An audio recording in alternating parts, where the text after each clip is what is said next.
ইতিহাসে প্রথমবারের মতো এএফসি এশিয়ান কাপ বাছাই পর্ব আগেভাগেই উতরে গিয়েছে বাংলার মেয়েরা। আজ সন্ধ্যায় নিজেদের শেষ ম্যাচে তারা মাঠে নামবে তুর্কমেনিস্তানের বিপক্ষে।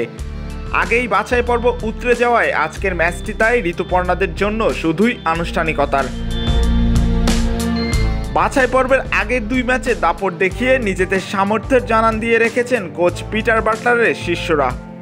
92 পজিশনে থাকা বাহরাইন কিংবা 55 নম্বর র্যাঙ্কিংয়ে থাকা দল মিয়ানমারের বিপক্ষে জয় পেয়ে এক প্রকার স্বস্তির দেখা পেয়েছে তারা। ওয়ালটন এখন দেশের সীমানা পেরিয়ে পৌঁছে গিয়েছে 50টিরও বেশি দেশে। ওয়ালটন, ঘরে ঘরে বিশ্বজুড়ে। তবে শুধু এশিয়ার মধ্যেই সীমাবদ্ধ থাকতে চান না নারী ফুটবলাররা। এশিয়ান কাপের শীর্ষ 6 দল খেলতে পারবে 2027 বিশ্বকাপ।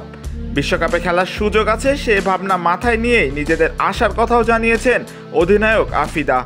দলকে তো আমি দেখতে চাই বিশ্বকাপের মঞ্চে। আমাদের সামনে যেহেতু এই সুযোগটা আসতেছে, আমরা অবশ্যই এই সুযোগটা কাজে লাগানোর চেষ্টা করব। আমরা গর্ব করতেছি যে দেশের মানুষ আমাদেরকে এত সাপোর্ট করছে, এটার জন্য তো খুবই ভালো লাগতেছে। দলের পরিস্থিতি খুবই ভালো, সবাই ফুরফুরে মেজাজে আমরা ভালোই। সবাই যেভাবে আমাদেরকে সাপোর্ট করতেছেন ওভাবে সাপোর্ট করবেন, সামনে যেন আমরা আরো এগিয়ে যেতে পারি, সবাই দোয়া করবেন। এর আগেও 2014 ও 2022 এএফসি এশিয়ান কাপের বাছাই পর্বে অংশ নিয়েছিল বাংলাদেশ। আগের দুইবারে 5 ম্যাচে একটিতেও জয়ের দেখা পায়নি মেয়েরা, বরং উল্টো হজম করতে হয়েছিল 25টি গোল। তবে সেই সকল তিক্ততার স্মৃতি ভুলে এবার নতুন ইতিহাস লিখতে চান আফিদা, ঋতুপর্ণারা।